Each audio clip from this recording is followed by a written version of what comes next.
My people, won't be small thing they happen, no.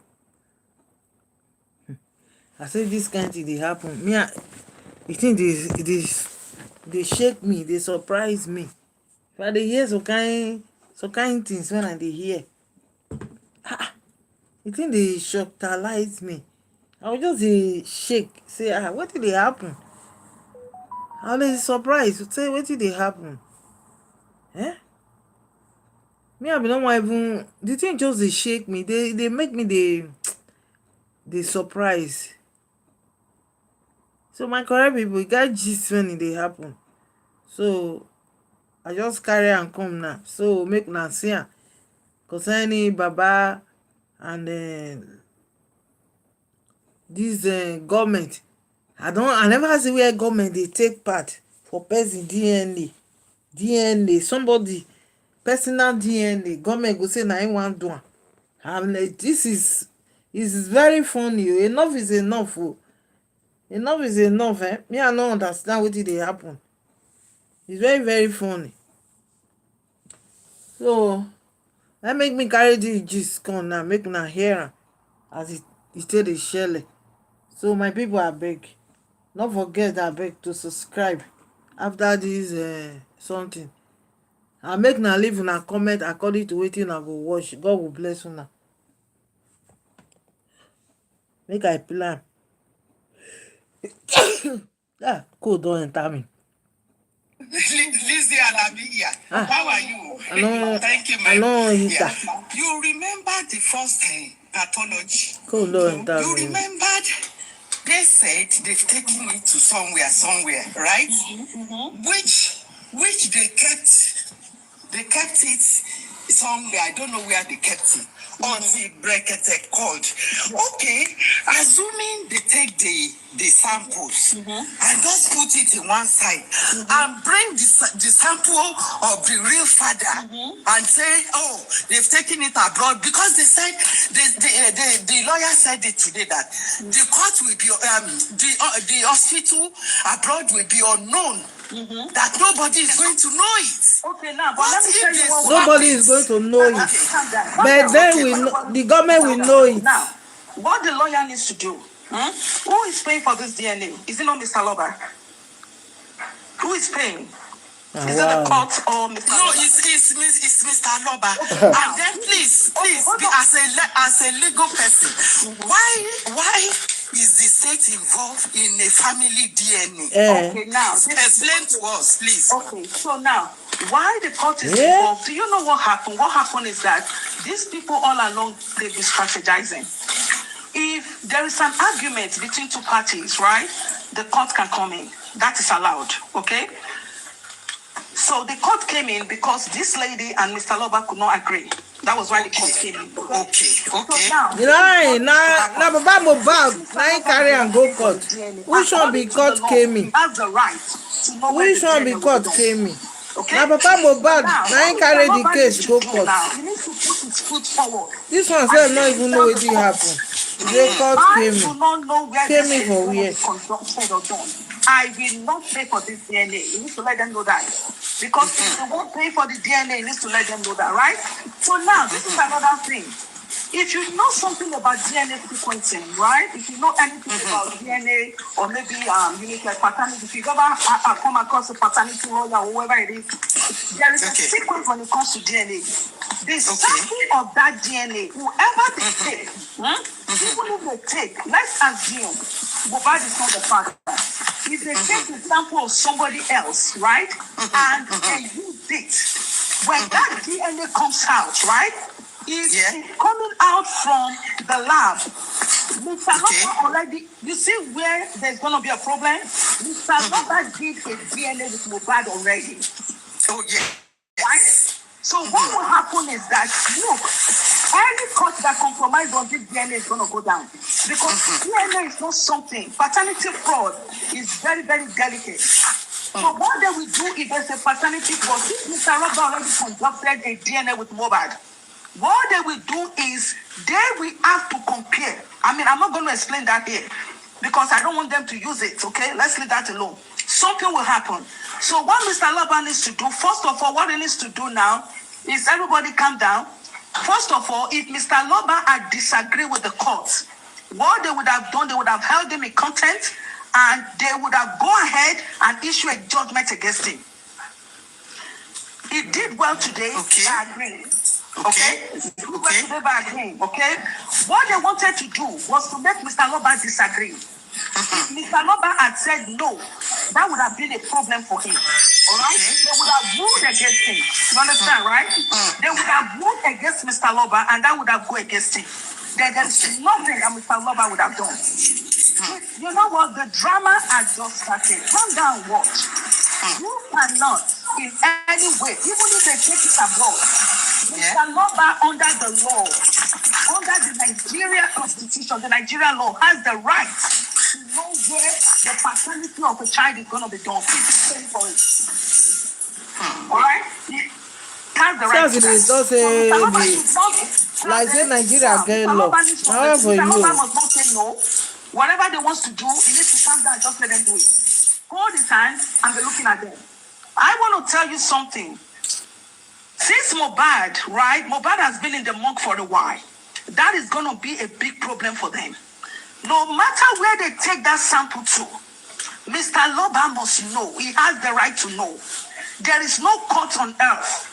If you are paying for a DNA, except the court is paying for the DNA, if Mr. Loba is going to pay for the DNA, the court might decide how much is the DNA that they cannot, the government cannot pay for. They will pay it. Okay. They will pay it. They won't find. But now let me tell you something. No, Sister Comfy, no, it doesn't work that. Sister Comfy. No, it doesn't work that way, you know, the way you think. They already told him that he's paying for the DNA. Mr. Loba, you must not disagree not to pay for the DNA. Please, that would be the gravest mistake you will make. If you tell them they are not going to pay for the DNA, that's a problem. Accept to pay for the DNA. But under one condition, to know where the DNA will be carried out, you have the right to know. Mohbad is your son, and I'm telling you this now. Ask anyone who is in the legal, who is a legal practitioner. There is, since Mohbad is your son, you have the right to know where is the DNA. If this is your grandchild, you have the right to know where to be conducted. And if the court tells you no, there is another case to that. Okay? Leave them alone. What they are trying to do is to hold you in context. But it is, and I'm so happy today that you did not object, you accepted, and you have won. Although it might not look as if you have won, but you have actually won. Keep calm and be looking and see what they will do. And I'm telling you, at the end of the day, you already did your DNA with your son, and that is going to be a big problem to challenge the court, because that is going to come up. And if he says otherwise, you know, this is going to be a really, really big issue. Okay? So, Sister Comfy, I think you should calm down, okay? And let's see how this goes, okay? All right. Thank you so much for allowing me to speak. Thank you.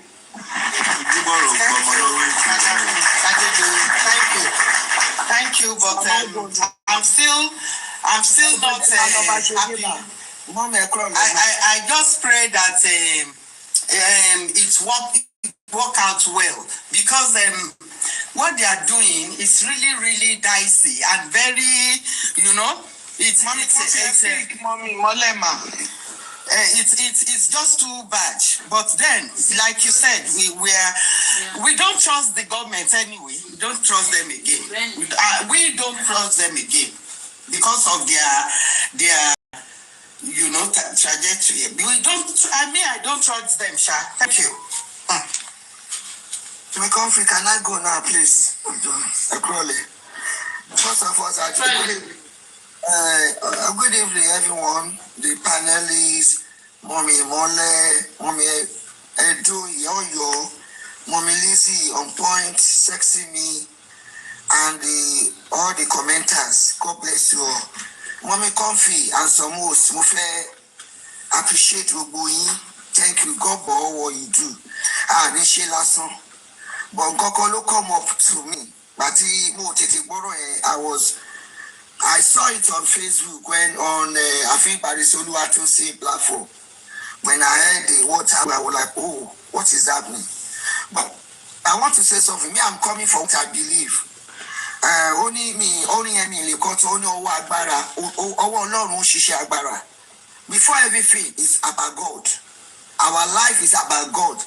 Tamile ni orí ọ̀fẹ́ Ọlọ́run ni. We have to give it to God, right? Maybe before I go on, we agree with Mommy Adedoyi, but that will be in the normal way, in the normal sense. First of all, what really happened? The first issue, toxicology. The second one, autopsy or killing. Then this is the third one. First of all, Ọlọ́run àwọn government Nigeria, Lagos especially, want to ọwọ́ Ọlọ́run lọ ni àbí wọ́n ju agbára Ọlọ́run lọ. No, I don't believe that. I'm not new yẹn kankan sílẹ̀, but I just appreciate some of the hosts tí wọ́n calm, tí wọ́n dẹ̀ bẹ̀rù Ọlọ́run, tó ń ṣe fẹ́ Ọlọ́run, àti some of us too. No one is perfect, I will say that. When we started this journey, we are all together. I'm not preaching ipe kashikwa be whatever be peace, no. And I have to make a point in it. Only Ọlọ́run ló sọ, I think Isaiah 59. Only ọwọ́ Ọlọ́run kò kúrú láti gbà wá, etí rẹ̀ kò wúwo láti gbọ́. Everything that is happening in that country, every time the Lagos state government don't want to give us this, the government does want. She won't ní agbára jù Ọlọ́run lọ ni.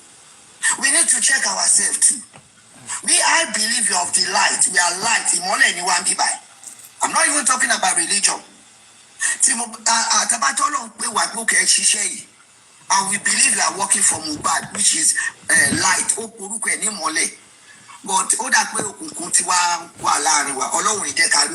if you now listen to the word of God, I heard what prince, that the prince, the other prince in the Prince Tomanjo, our young, he said, I don't know why he said that. Only there is light after the tunnel. Why can't it before the tunnel? Wow, this is a good one. Because when we started with the same energy, if we are, like some people say, but all of this, we are not from the same background. To back different characters, different background. Me, I will not join this movement. There are some people too, they did not join. But when we now over this stage, she has a problem with Abawa no try. Look at all the actions on Babala Robert Baba Sori Kine Yokoni. It's not about prayer, it's actions. Okay, all the effort, our effort and action, and will to be too bad. Action. Well, I only say prayer with action. I won't come back to it also put on the. But why? I'm a special long one belly. Only a shewati wawa or a K or a bitan sauce arawa.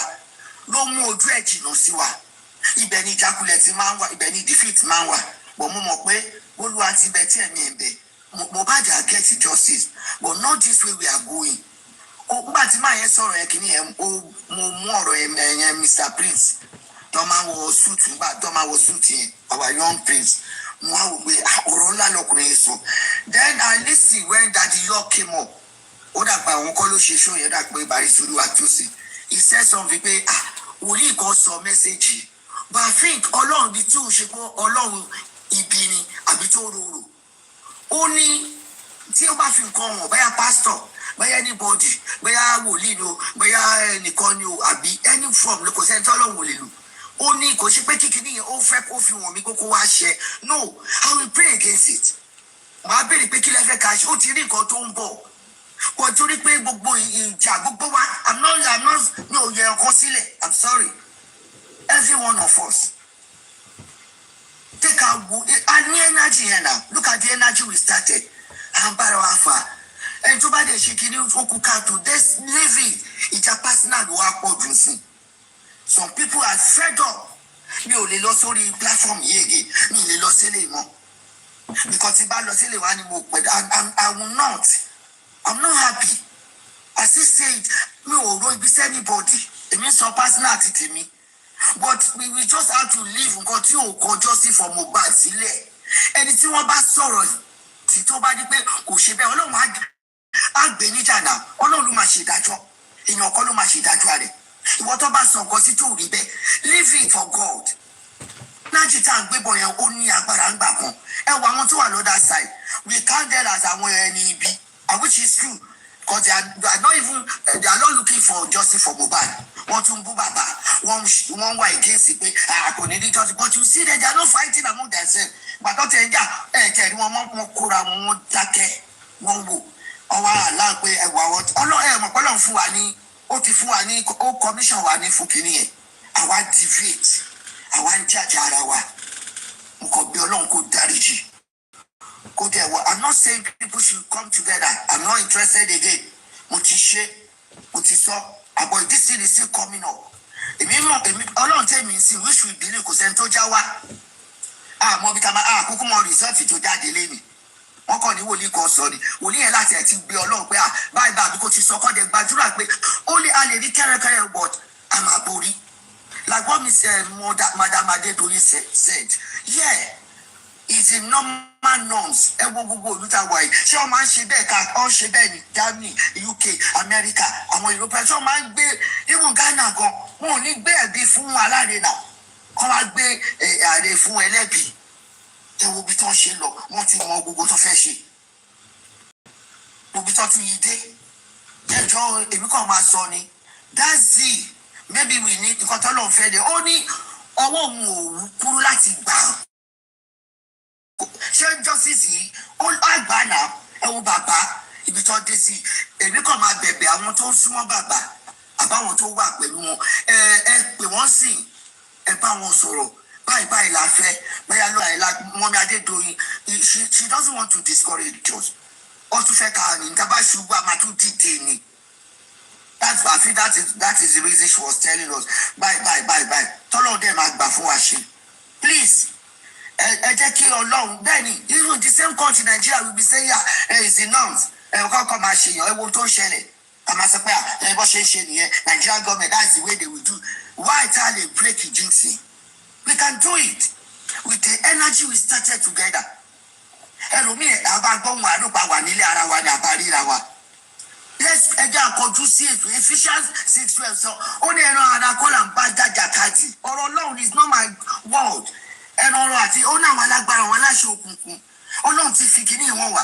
Àwọn ni ká díje ká kojú ìjà sí. Báwọn fà á. Ẹ̀rí pé bọ́lá reward dẹ̀ tún wà bẹ́ẹ̀ fún gbogbo wa. I'm not making peace because sọ pé ká padà sójú ọ̀nà ó ní ẹ̀ṣẹ̀ wa àti ìwà wa ló jẹ́ pé ojú Olúwa kúrò tó mójú ẹ̀ tó yí ojú ẹ̀ kúrò Ọlọ́run yí ojú ẹ̀ kúrò lọ́dọ̀ wa mọ́ etí òkúrú náà ṣe Ọlọ́run àwọn ìwájú Ọlọ́run lọ ni that is my point and I thank Prince ìgbà tó sọ̀rọ̀ yẹn ibi tọ́rọ̀ yẹn ti wá sí mi lọ́kọ̀ nìyẹn torí èmi náà mo panú pé kí ló ń ṣẹlẹ̀ ọ̀dọ̀ wọn mo ti gbọ́ result tó ṣẹlẹ̀ pé wọ́n ní gọ́ọ̀mẹ̀ntì ló máa take why will government do that it shouldn't be but tí gbogbo àná ibi tó yẹ ká fọ́kọ̀ ká tètè gbọ́kọ̀ àti bẹ̀rẹ̀ dáadáa náà we can still go back mi sọ pé ká bára wa ṣe bọ̀ ẹ má máa portion blame pé ẹ̀rí kan kò ṣeé ṣe wọ́n àwọn ọkọ̀ ló ṣe gbogbo náà I'm not happy I'm talking to everybody àwọn kan jù mí lọ ó dẹ̀ ju àwọn kan náà kéré sí mi kò ṣe éèjì la fi ṣe kínní Ọlọ́run ni àti ìbẹ̀rù Ọlọ́run àti ìfẹ́ Ọlọ́run ká lè gba a lè kúrò ṣe mission yìí o Ọlọ́run ló po ní kálukú ṣàmúra wa rí tẹ́lẹ̀ ni ẹ má back off àti I want us to appreciate Mọ́mí Adédoyin ó tún fún wa ní ìgboyà pé let's carry on Ọlọ́run máa ṣe ẹgbà bẹ́ẹ̀ bọ́ àwa náà ká check ara wa anybody tó bá ṣe kíní kan bẹ́yà mo mọ̀mọ́ ṣe ó dáa má bínú ọkọ̀ fẹ́ ni ẹ sílẹ̀ tó ò ṣe tó parọ́ mọ́ ẹ ní kọ́ lóun ṣe ìdájọ́ kó gbìjẹ́ we should not bring all this thing inú justice for Mohbad àwọn kan máa sọ pé background kan náà láti wá gbẹ no ẹ bá ṣe bẹ̀rẹ̀ kọ́ yẹ tí bá mọ̀ pé background ni tẹ́lẹ̀ jáàkì gbogbo ẹ̀bẹ̀rẹ̀ tẹ́lẹ̀ mi ò tẹ̀ ní wọ kíní màá kọ́ máa gbàdúrà mi mo lè máa ké pé ọlọ́ba mi fún bàbá yìí ní kó justice for ọmọ ẹ̀ mo bẹ̀ yín ni o ẹ jẹ́ ká go back sí iṣẹ́ tọ́lọ́run fún wa I'm not talking about peace Ọlọ́run ló lè ṣe fún oníkálukú mo bẹ̀ yín ẹ ṣé gan God bless you thank you. All right, Eshe, thank you so much. Eshe, go. You can't fish with this one. Yeah, yes, sir.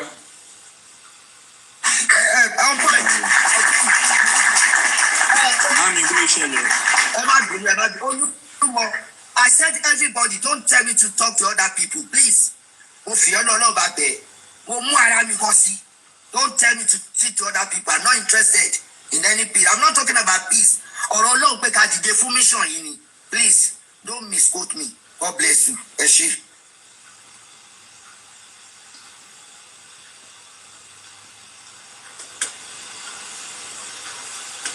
Oh yeah, continue on point. Okay, first and foremost, Madam Dedoyin, nǹkan tẹ́ ṣe ń sìn yẹn ló máa ń fàjà ní àárín àwọn don't support justice because torí mo mọ̀ pé mi lè through jab sí pé somebody is talking blah blah blah blah blah blah. I don't know if that's it to me. Why does she my judge? Papalano, no mama.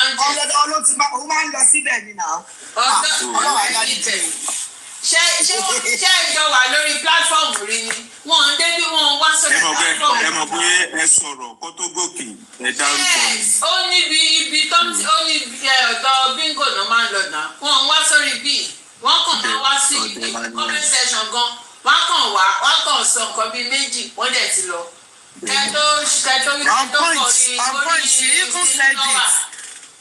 Orí bingo náà wà. Bingo she said it. She even said it pé òun ń bọ̀ lórí platform kan tóun ò fẹ́ dárúkọ. She said it. Okay, platform tó ń lọ yẹn ó máa ń fún ọ lẹ́dí. Anyway, let me move on.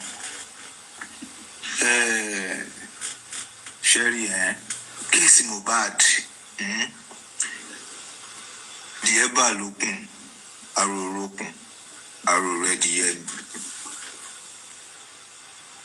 And àgbà náà lè máa ń sọ pé èèyàn ń finá sí orí òrùlé sùn. For a case to go this long is a signal that there is a wall behind Wummi. And even if there is a wall behind Wummi, there is a way you fight your opponent sometimes. When you attack, you don't attack subtly, because if you attack subtly, opponent is not ready to take it easy with you. An opponent supposedly allegedly said there is a 500 million naira budget that turned some hungry Nigerians, dogs and idiots on social media. So you don't underestimate such battle. Show me the law, Mazinam Dekano. Show me the law. We are in a country of show me the law.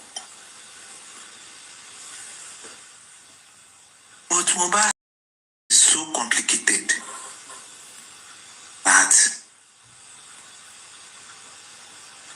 whether you show the law or you did not show the law, law will definitely catch up. The last person standing 1 minute before Mohbad's death. When you are moving, let me take for example, don't let me use the word, let me use the Biafran movement, the Biafran war as an example. When the Nigerian contingent, when they wanted to swift towards the east because of the breakaway declaration, they created 3 major sectors. First Commando, Second Commando, and the Third Marine Commando. And it's not as if the 3 sectors are moving. This one will move us. This one will wait for this one to move. This one will move first. This one, no. You move with all your arsenals at the same time. I wonder why the issue of forensic is lying low in this case. The issue of forensic should be a battle side by three things. The last person that was with him 1 minute before his death, forensics and DNA. You don't say you're fighting DNA, you are focusing, no, you don't fight battle like that. You'll be defeated because fatigue will set in.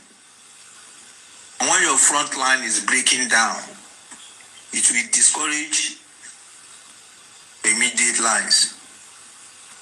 But the best thing is for you to put your foot on ground on both all your strengths. How you throw this one now, if it jabs back, you throw this one again. If it jabs back, you throw this one again. If it jabs back, you use your weapons concurrently. What is happening to forensic?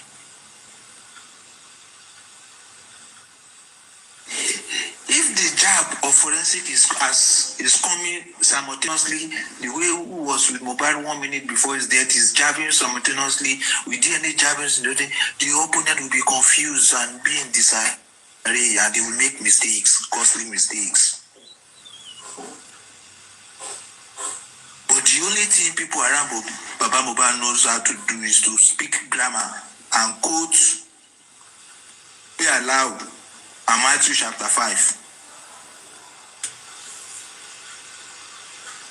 Come out again and find a way, just like your main strategy. When he commits atrocity, he runs away. By the time he sends his dogs out to go and, pursue the people for a soft landing, he returns and rebuild another line of protest, another scam. Same pattern. See, the people that are even against justice for Mohbad, they know that if they allow this thing to prevail, the future of their children too is in danger because they will die and go. And their children, the great-grandchildren, will face the legacy they built. They want to handle it carefully. In the long run, in this case, whatever any powerful person behind Wummi is, it will come to a time they will have no other option. Withdraw and find a political solution to withdraw and let the culprits wait for Israel actions. Okay. Thank you, Mr. Point. Please, Baba should be very vigilant about people around him. And when I say people around him, I'm not saying 50 people around him, 20 people. I'm saying the last 3 most important person around him in this justice for Mohbad. If he looks left, right, center, front, back, the last 3 people that he thinks they are weaklings.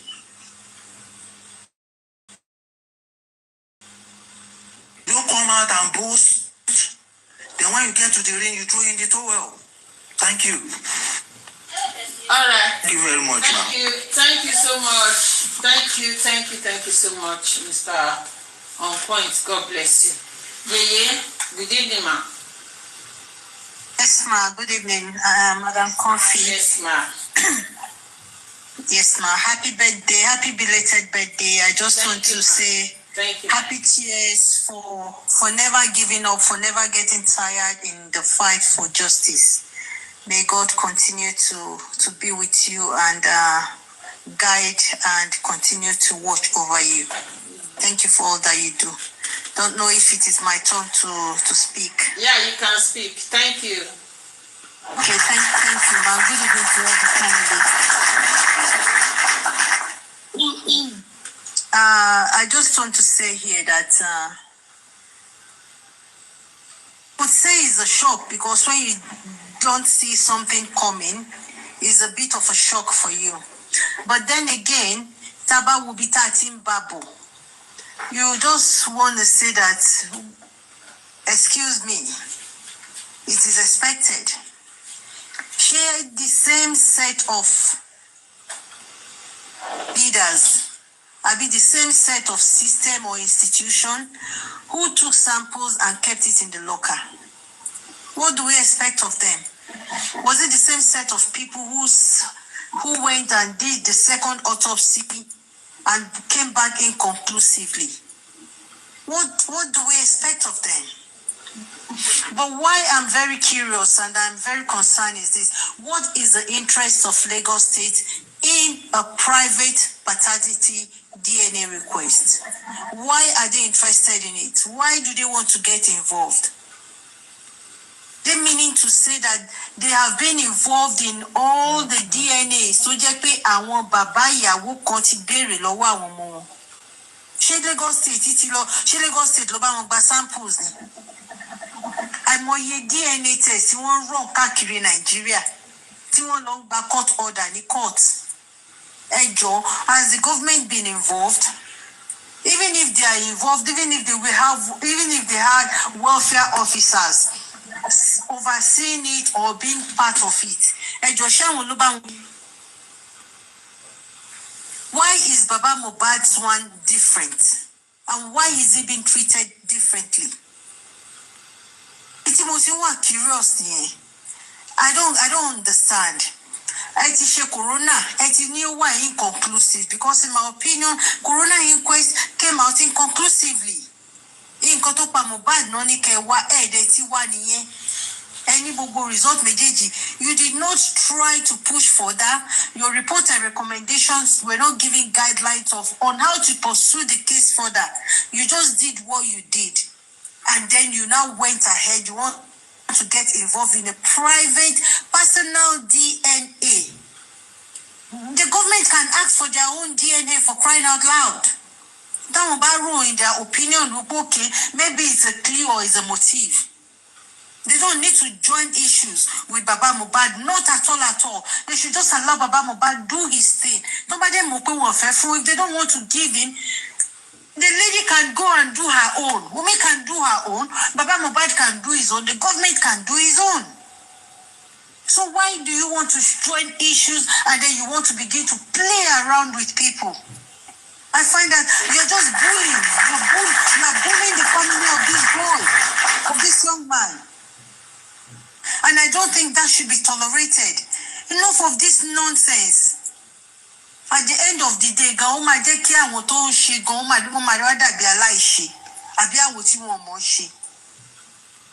why would you say you set his variation, you set his application, you set it aside,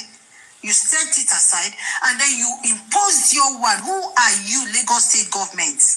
Excuse me, who are you? Baba Mohbad has not said he does not have money. He hasn't said he does not have money to carry out this test. He hasn't said so. So what is your own involvement? From the start of this case, they messed it up. I want to shake. The investigation, the 13 or 15-man committee, they failed woefully. They did not do the right thing. They carried out the shabby investigation. They went and did their autopsy, kept samples in the locker for months until that sample got rotted, until Berekete spoke out. Then they got involved in the second autopsy and toxicology, made sure it came back inconclusively. And the same people again, we want to think that we should put, in my opinion, is a total rejection. In my opinion, is a total rejection. I should not be accepted. A private or personal DNA should not involve the government. Yes, they could want to oversee. They could want to be part of it. because it is going to them, because they are going to give the court order. But then it should not be the state pathologist. Who is he? Is he credible? Has he got integrity? They don't have it. It's a shame that they think we're children, we just come on TikTok to talk and play. Got no regard, they got no respect. It's a handful of them. Because you got the judiciary in your pocket, you got the police in your pocket. Got the GPP and all whatnot, you got them in your kitty. Then you can do whatever you like. It is not making sense. It's all just jamboree, in my opinion. They're just making a fool of themselves. They think we don't know. We know what they are doing. I just want to beg that we should not allow this evil. We should not allow this evil to prevail. It is evil. It is witchcraft, and we must not allow it to prevail. Thank you very much, Mommy Comfy. I appreciate you. I intentionally came out to say happy birthday to you on the birthday. Thank you so much, Eshegoni. Thank you for the birthday shout out. Eshe, God bless you. Yeah, Mommy Mole. Good evening, ma. Hello, ma. Yes, Just only 5 minutes. Yo, sexy me. Rama, ẹ kú iṣẹ́ mà. Ẹ kúrọ̀lẹ́. Kúrọ̀lẹ́ mà, ẹ kú ètò mọ̀. A kú gbogbo rògbòdìyàn yìí. Gbogbo ó padà sí. Wípé ẹ wo ìgbìyànjú látijọ́ yẹ wo akitiyan ẹ wo ariwo.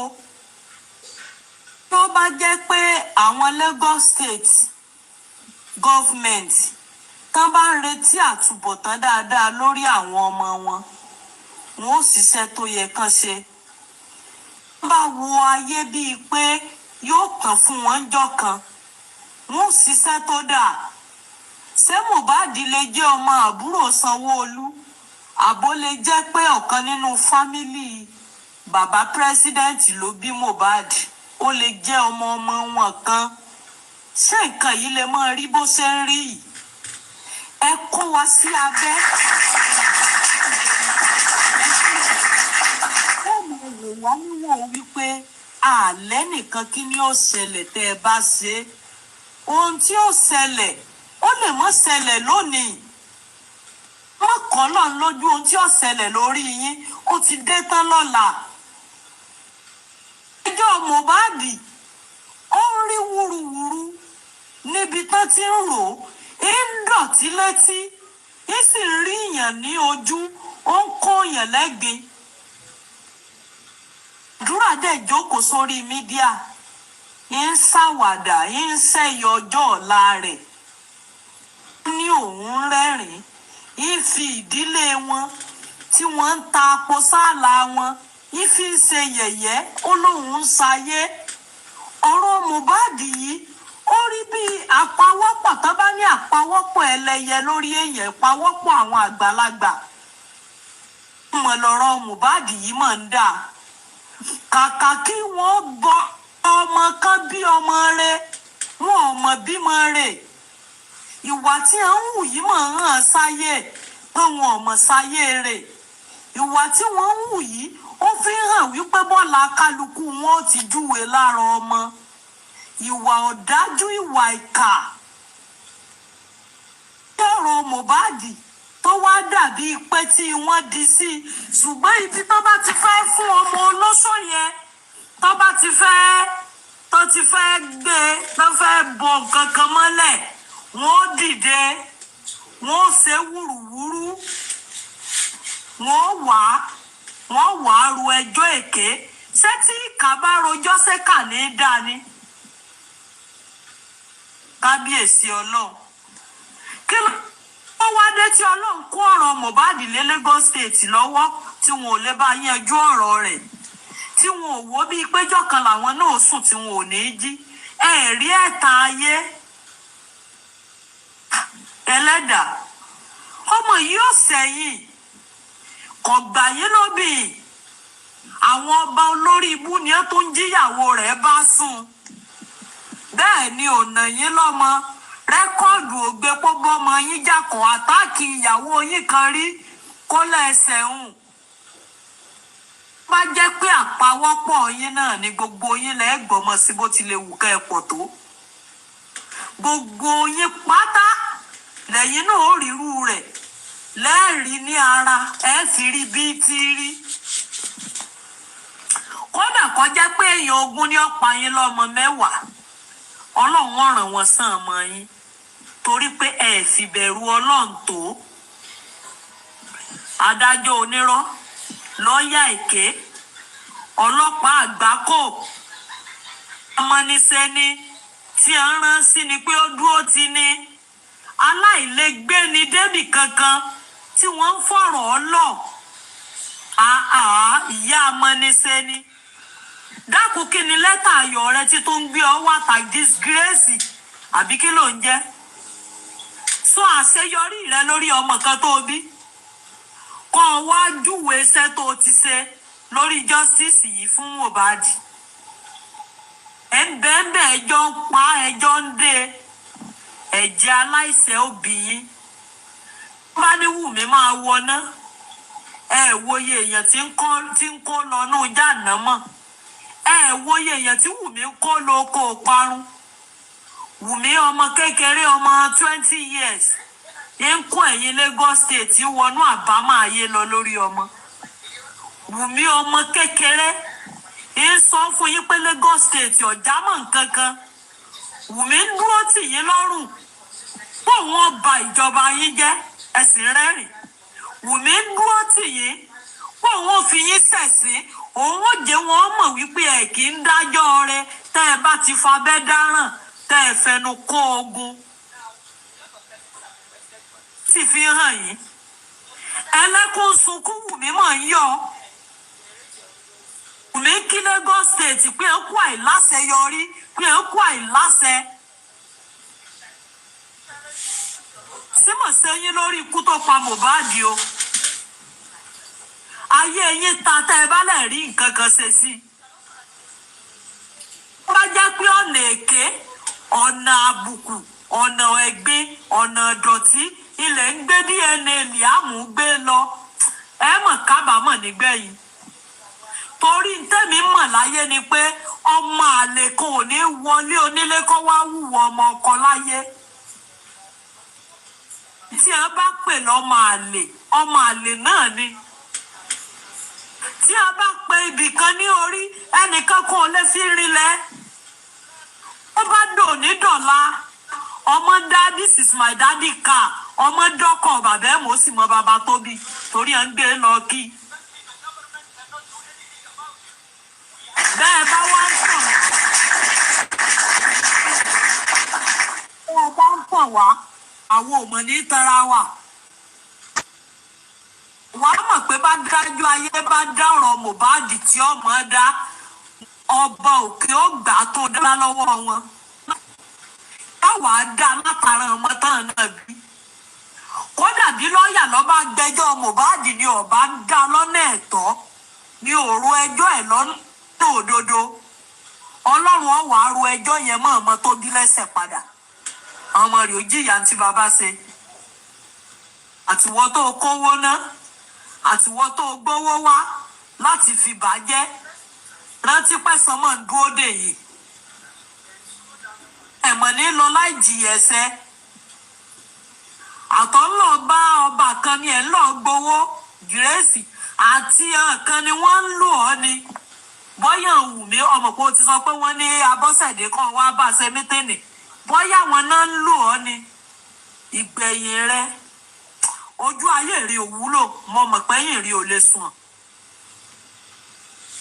ọ̀rọ̀ tí àparò tí fi ń rẹ́rìn lólóko fi ń sunkún ọ̀rọ̀ a máa dún ní júra ẹni lọ ni ló máa ń ṣe mí pé ibi tó bá yẹ ká jà sí ẹjẹ́ á jà síbẹ̀ ẹ má jẹ́ ká fi àtàmọ́ wé àtàmọ̀ ọ̀rọ̀ Mohbad ó tó àpéwò gbogbo ọmọ eriwo ọ̀rọ̀ Mohbad ń júwe pé àwa tá a wà ń bí a sí nínú ìfọ̀kànbalẹ̀ ìwà ká pani lọ́mọ ká tó dúró tì ní pé kí ni ó ṣẹlẹ̀ ìwà wípé mo dúró sẹ̀ mo na apá ibi apá yín gòdè lẹ́nà mọ́ ẹnì kan ò lè dúró mẹ́wàá tẹ́ ẹ bá wò pé ẹ lágbára ẹ̀ ń fa bẹ́ẹ̀ bò ẹ̀ ń fowó bò ẹ̀ ń fi dúrọ́ọ̀gì bò pé wọn ò kọ̀jẹ́ mọ̀ sí wọn ò bí dáa kó ṣe mistake ládùúrú tá a ti jọ ṣe ládùúrú tẹ́ ẹ ti jọ mu níwọ̀ tọ́jẹ́ pé wọ́n lọ́ọ́ mọ́ lọ́ọ́ gbọ́jà fún ọ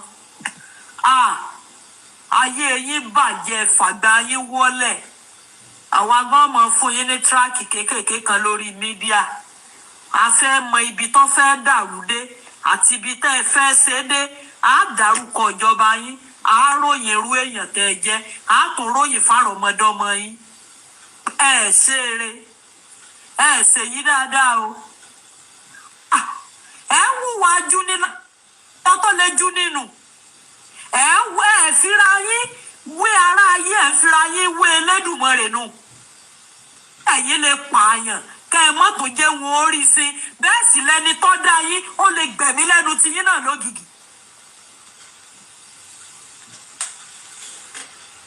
ìṣèmí ní kàyéfì ó bà mí lẹ́rù o wọn ní ká yẹnijẹ́ ó yẹnijẹ́ mọ́ ijó ayẹnijẹ́ bá yẹnijẹ́ tán ìjọ náà lọ́lọ́run bẹ̀rẹ̀ yẹn jẹ sóun náà tọmọtọmọ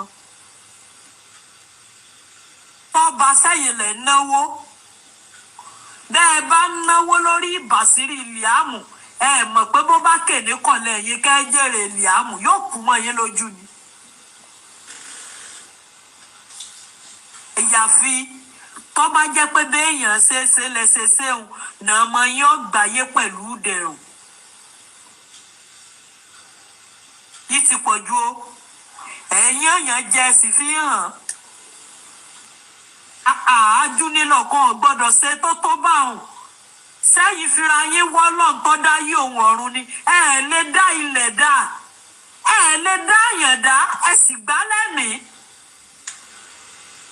ẹ lè dá ilé ọlá ẹ lè dá kọ́ ẹ sì wọlé alọ́bẹ ẹ sì wọlé mọ́ wọn lórí. Tí bàbá ọlọ́bọ̀ bá sunkún ẹ̀ní tí wọ́n bá rẹ́rìn lónìí wọ́n sunkún lọ́la kí 500 billion kó wà lákàntì wọn yóò ní ọjọ́ tí wọ́n wo ọmọ wọn nínú àwòrán tí wọ́n jókòó tí wọ́n sunkún nígbà Liam bá ti lọ ilé bàbá rẹ̀. Orí ẹ̀jẹ̀ tí yín gangan sọ fún yín pọ̀ ọmọ yẹn sọmọ yín. Ẹlẹ́dà mọ́mí ẹ dákun ẹ̀jẹ̀ dákẹ́. All right.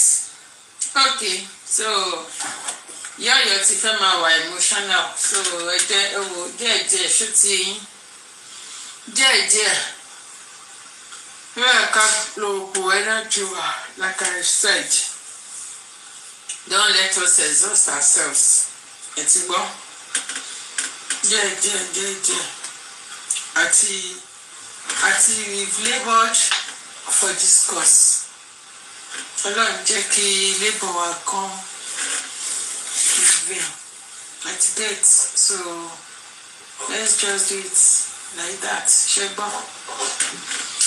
So ṣé ká wọ ti Two-Face DBR. Madam Kọ́sì. Ọmọ mi Kọ́sì ẹ má bínú màmá mi lórí olúwa. Mo kàn fẹ́ béèrè nǹkan kan ni mà. Good evening ma, mọ́mí Mọ́lẹ́, mọ́mí Jíbe, mọ́mí ọmọ Ẹ̀dó, Yọ̀yọ̀, Lizzy, mọ́mí Lizzy, Alabi, all the comment section. Good evening ma, good evening sir. Mo kàn fẹ́ sáré sọ kínní ni. What is the Lagos State interest in this DNA if it is not compromised already? Because gbogbo yìí tẹ́ ṣe inconclusive ni ibi tẹ́lẹ̀ gbé DNA lọ wọ́n lọ find out from there they said there was nothing like that so definitely for Wummi to go to that court today wọ́n ti yanjú ẹ̀ wọ́n kàn fẹ́ gbẹ́nu èèyàn kan sọ fún bàbá ni That's all I want to say, ma. Thank you, ma. Mommy, Mole. All right, thank you, ma. Ṣé Mọ́mí Lizzy ti sọ̀rọ̀ ni? Just few seconds mo kù pé fi sáré parí kíní máa sọ̀rọ̀ sí. Kí Mọ́mí Lizzy sọ̀rọ̀. Ẹ kálẹ́ o. Good evening, everybody. Good evening, Sis Comfy. How are you? Good evening, everybody on the platform. Good evening, Mommy Imole Ekalema. Mommy Jibe, good evening. My lovely sister Omedo, good evening. Mama Oyo, good evening. God bless you for all you do for justice. Sexy me, Nise, good evening, my love. How are you? Fine, ma. Good evening. Good evening, my darling. My love to your mom. Okay, ma. Thank you, ma. Yeah.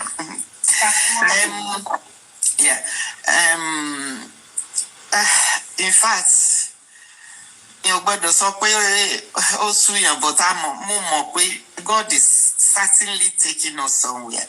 God is taking that case somewhere. Nígbà tí nǹkan bá ti dé, when we get to the bridge, we cross it, lágbára Ọlọ́run. But like Mrs. Adedoyin, Madam Adedoyin said the other time, because I think she's into this legal things, you know. I'm not sure now. I'm just assuming. It's better Baba accept it. Because like I was trying to say the other time, this same government ló ṣe toxicology tán mẹsẹ̀ ó pátápátá lójú kò lórí kò nídìí kò ní àárín pàápàá, you know. So why do they want to come in to do DNA? But like she said when there is battle on it, maybe they take over. I don't understand. And I gave my submission on Barrister Oluwatosi live. Well, I think maybe they should ask if Baba can, when they are taking the sample, come to fún Baba ní tiẹ̀. If the government is saying they are going to pay for it, they should give Baba his own sample. Kan lọ ṣe labroad tó ti fẹ́ ṣe and bring the results. They should give that girl ní sample tiẹ̀ kó lọ ṣe, and then they should compare notes. When they take samples to two places labroad, kó náà gbé tiẹ̀ lọ bí tó bá fẹ́ gbé lọ, and they should come and compare notes. Bàbá ti ṣe DNA pẹ̀lú Mohbad. So tó bá ti ń fà, they should use Baba kó fi ṣe DNA yẹn nígbà tó bá yá. I think that, but government tó ti wà involved yìí, I don't know how it's going to happen jàre. Ó ti fẹ́ súyàn jàre, but then àní jẹ́ kó sú wa ni. God will take charge at the end of the day. Nígbà téèyàn bá fi kó on the end of the road, God will just come in from nowhere. The Lord will come in. So ẹ jẹ́ ká ní sùúrù ká sì wo what is going to happen, you know, because èmi mo fẹ́ lè ní this I don't understand. Honestly. No. Èyàn lè express ara ẹ̀. Kò sẹ́ni tó ta kókó tó Ọlọ́run ò lè rà. Yeah, I said it too. Pé téèyàn bá dé, when we get to the bridge, we cross it. So ìyẹn ni pé Ọlọ́run ni everybody ń ké pé tó máa dẹ̀ ṣe, you know. We still call on God. We still have a hope in God, you know, that He will do it. But bí tó dé dúró yìí, because I don't really understand, but God will take control of everything. Nígbà tá a bá ní ìrètí pé Ọlọ́run á dẹ̀ lóhùn dé, tó bá dẹ̀ ti dé, kò sẹ́ni tó lè, nobody tó lè sọ pé kò dé. Bó ṣe máa rí nìyẹn, you know. Tọ́lọ́run bá lóhùn dé, because kò ní easy kan gbé ọmọ àlè fúnyàn, you know, kan gbé ọmọ àlè wọnú ilé èèyàn. It's not gonna be easy. My only question is why does the government want to get themselves involved?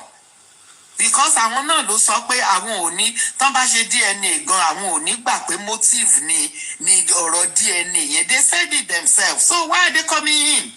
I don't understand. It is well, Gary. On point. Thank you very much for the gift. I really appreciate you. On point. God bless you. Thank you, Mommy. Thank you, everybody. Yeah. Thank you so much. God bless you. You're welcome. Thank you for that submission. Eshegon.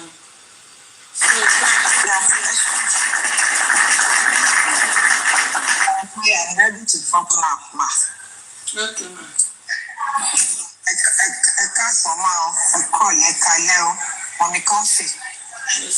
Mommy G Babe, Mommy Omedo, Mommy Yo-Yo, Mommy Lizzie Alabi, Mommy Sexy Me. Prince, I know other people on the comment section. The good ones, though, like Mr. Tazan used to say. Yeah.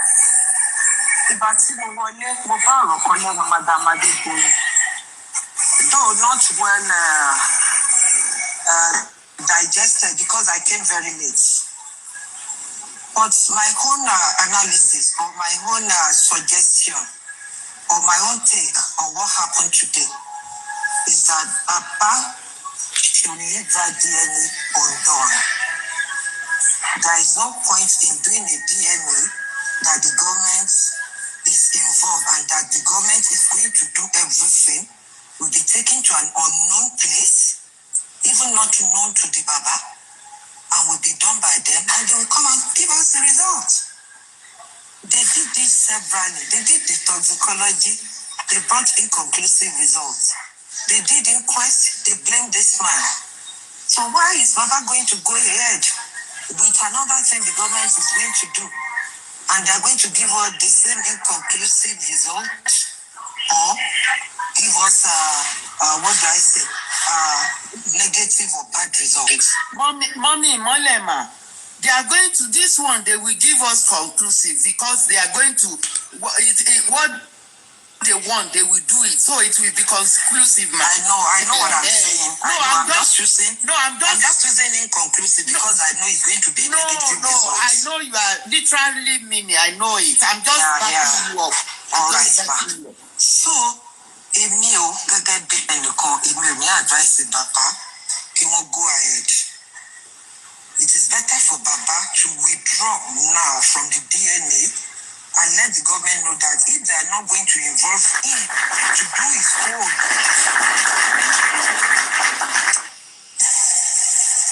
allow Wummi to go and do her own, and if the government themselves want to do 3 different places, let them come back and compare and contrast.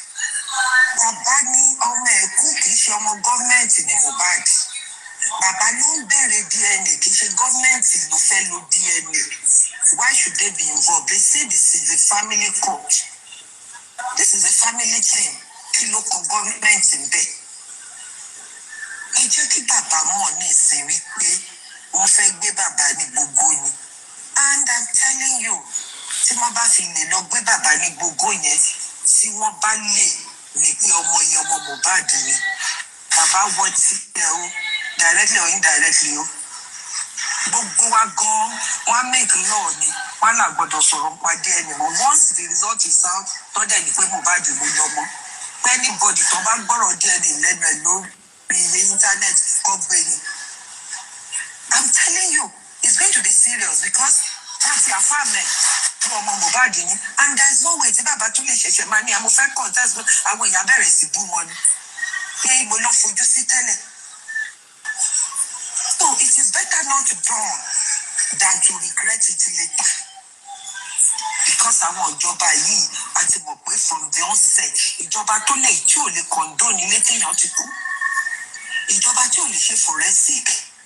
Ìjọba tí ó gbé ẹ̀rọ ara Mohbad tó gbé pamọ́ tọ́lá àwọn gbé lọ NMS tó lè gbé kúrò Nàìjíríà. Ìjọba tó ń blame bàbá Mohbad tó sọ pé torí pé ó lọ sin ọmọ ẹ̀ ní nínú inquest. Ẹ ṣé dé same ìjọba lẹ́wàá sọ wípé ẹ fa DNA lé lọ́wọ́ ẹ dẹ̀ trust ẹ pé it's going to bring any result. This government is evil and wicked. Kò sí ètò kàn wọ́n because wọ́n mọ̀ pé tí result yẹn bá lọ jáde. Thank you, my God bless you.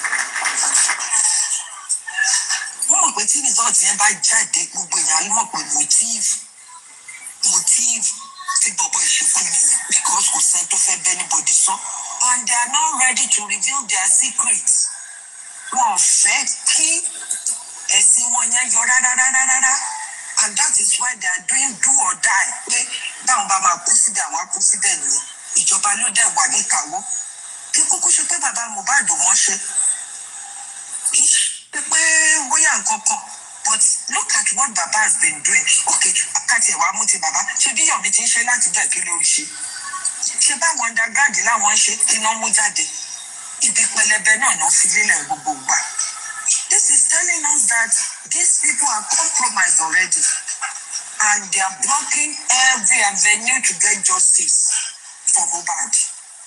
So the best thing for Baba is to just tell them now, let the lawyer write that every offer to government is I reject it.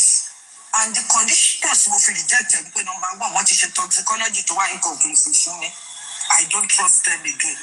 What she inquest?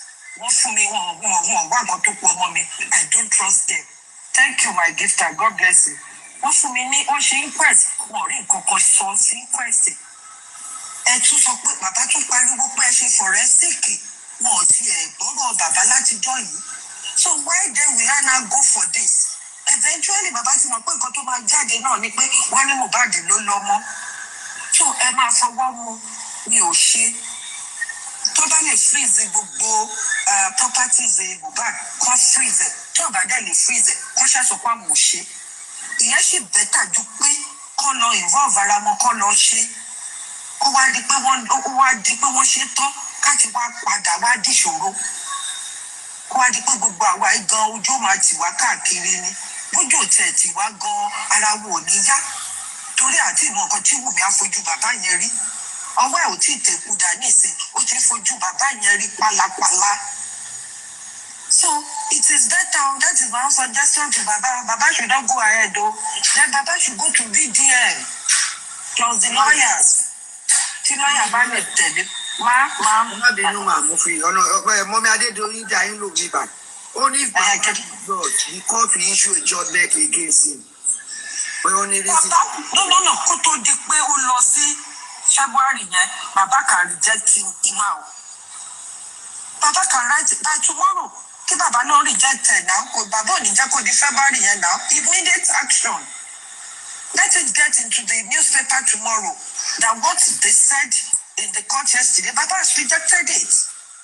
And let people know nǹkan tó ṣẹlẹ̀. Kí ló dé? Kọ́ lọ sí VDM, kọ́ lọ sí broadcasting station, kọ́ sọ fún gbogbo èèyàn nǹkan tó ṣẹlẹ̀. Kò sẹ́ni tó máa gbọ́ ọ̀rọ̀ yìí. That is nǹkan tí ó ń weaken mi nìyẹn. Because I don't know reason pé they don't want, in fact, okay, don't let me talk this way. Okay, let me change my expression. Sherry, it will be better if Baba should come out to the public to tell the public in Konton Shelley, because people do not understand what is going on. The general public is not understanding. It is only we on TikTok that we are following Baba up, that we are understanding him. The general public does not understand, and it is better the public understand, so that they will know the evil these Lagos states are doing. It is better they understand, because how is it possible that the Lagos state will be the one to take the sample from Mohbad, and that they are going to hide where to do this thing from Baba Mohbad? I don't understand. It's making me crazy. I don't get it. So I don't just want to. Madam Coffee. Madam Jib. Tí o gba kí náà wọ́n critical thinker yẹn, àwọn radical lawyers. Madam Jib.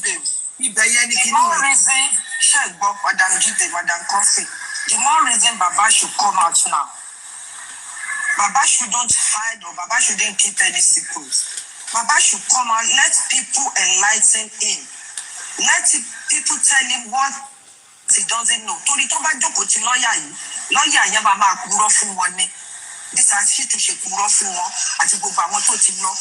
And mo dẹ́ sọ pé kò sí lọ́ọ̀yà tí bàbá lè gbà. They are still under the Lagos state government. This same thing will still happen. But àwọn platform tí bàbá lè lọ, irú platform VDM yẹn, and let Baba put it on the pages of newspaper.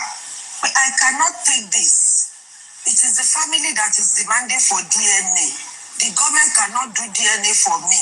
I don't trust the government again. One over any laughing comedy. Even got the government about to fetch anything. Let Baba speak out first. But I'm not taking this. I know the government have really disappointed me. The toxicology they brought, the inquest they did not do it, they did not do forensic, they didn't condone Mohbad, and still they want to involve themselves in the DNA. This is my last chance. I'm not going to accept. I'm not doing it. Let Baba cry out. Let Baba cry out. Everybody will understand. Mohbad Yima.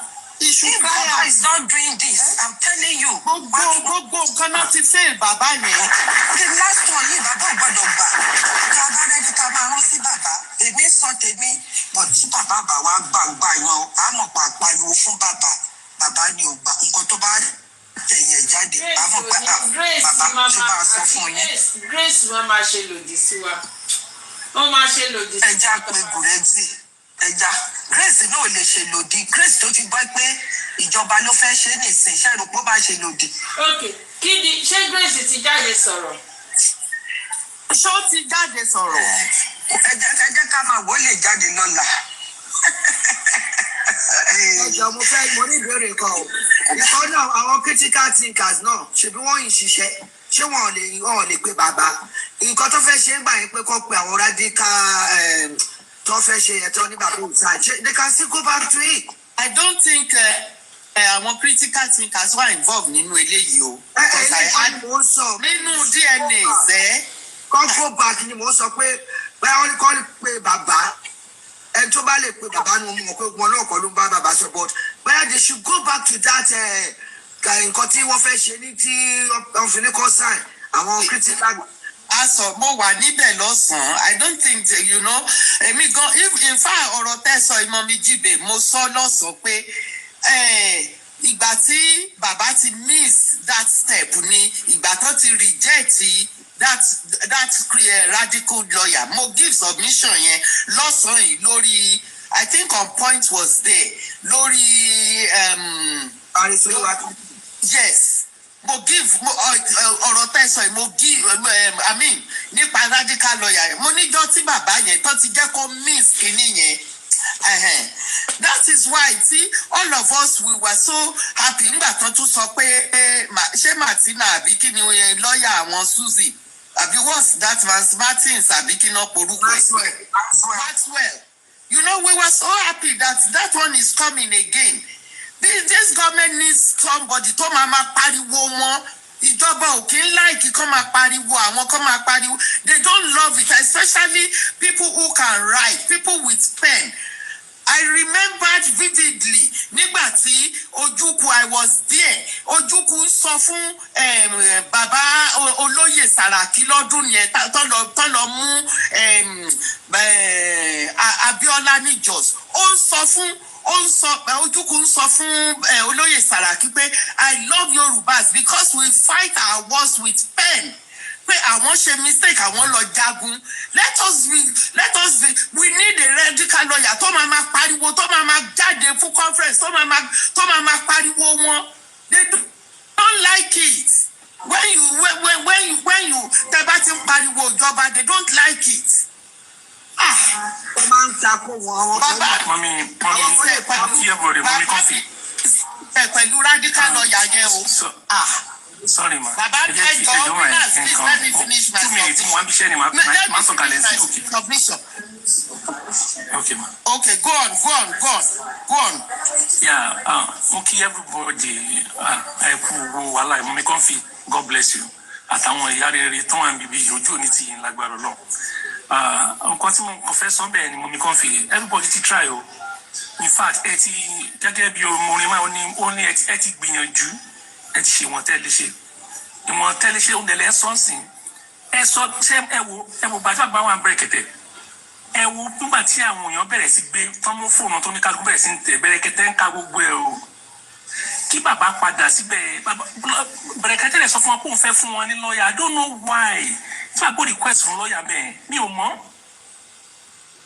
tí Bẹ̀rẹ̀kẹ̀tẹ̀ bá wà ń bẹ̀ yẹn tá a bá bẹ̀rẹ̀ sí kọ oríṣiríṣi kan ó máa àpò ń gàn ò ní fẹ́ kí ojú kó ti ẹ̀ mọ̀ I don't know mi ò mọ̀ nǹkan tó ṣẹlẹ̀ kán padà sí Bẹ̀rẹ̀kẹ̀tẹ̀ kán lọ sọ nǹkan tó ṣẹlẹ̀ fún wọn irú ẹni bó ń ṣe ẹgbẹ́ yẹn kán gbé fáìlì kan ti padà lọ síbẹ̀ kán lọ sọ ní gbogbo ìdíwọ̀ kán mọ̀ nǹkan tó ṣẹlẹ̀ kán máa lè kúrò mẹ́ẹ̀ kán tó kúrò mẹ́ẹ̀ kán tó lọ ọ̀dọ̀ VDM kán lọ sọ gbogbo ẹ̀ bẹ́yẹn ká gbogbo kíní kó bẹ́ẹ̀ dànù kán mọ̀ kó wọn nígbà tí identity nǹkan tó fẹ́ kán lọ sọ fún Bẹ̀rẹ̀kẹ̀tẹ̀ bó ti sú àwọn autopsy ò jáde toxicology ò jáde ẹ tún wá ń sọ̀rọ̀ sí pé anúfẹ́ ṣe DNA ẹ tún ní gọ́ọ̀mẹ̀ntì ló máa ṣe who does that kán lọ pariwo mẹ́yẹn kán lọ sí Bẹ̀rẹ̀kẹ̀tẹ̀ everywhere gbogbo yẹn ló máa gbẹ́ gbòdì máa gbọ́ I don't know bí àbúrò dẹ̀ fẹ́ tí bàbá bá fẹ́ lọ fine tán bá lọ kò sí nǹkan tá a lè ṣe ju ìtẹ́jú ṣe lọ ojú òní tì yín lágbára náà God bless you. wọ́n kẹ́tẹ́tẹ́ sọ yẹn kò ní ìdí pé kọ́ lọ wọ́n lè pé kọ́ sọ tó ṣẹlẹ̀ ṣùgbọ́n gbogbo tó sọ pé tó ṣẹlẹ̀. máa ó ní ìdí kan lọ sí ó ní ìdí kan lọ bẹ̀rù kí wọ́n jáde ẹni sùúrù náà ó ní ìdí kan lọ síbẹ̀.